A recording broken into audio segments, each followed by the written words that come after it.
Deyir ki, Hacı Şahin hamını ağlatdı. Ki nə var, baxsın cama. Dostlarımız yazır, tanıyırsın onu yazır.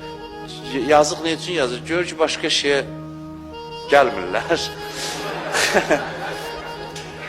Bu cür şeylə, çünki öyrəşib ki, diqqətini ovlasınlar. Özü demir ki, adam xəbər hər cür başlıq yazırsa yazsın, gərək insan baxsın ki, görün mən nəyimə lazımdır bu? O aktyorla, o müğənni ilə bunun arasından o, nəyimə lazımdır mən?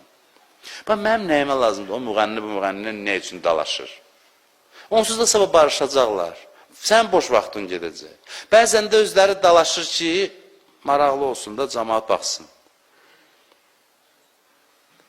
Razılaşıb dalaşmaq var. Bu hər sahədə var, orada da var. Hər sahədə var. Razılaşıb dalaşaq ki, gündəmə gələk misal. Hər sahədə bu var. Təkcə mən hansısa ayrı zümrəni hədəf almaq istəmirəm. Söhbətim bundadır ki,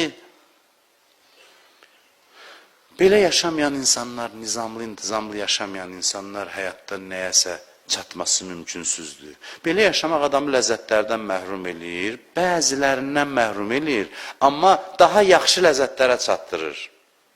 Bəzi qəmlərdən adam uzaq eləyir, daha yaxşı qəmlərə çatdırır. Qəmin də yaxşısı var, əlbəttə var.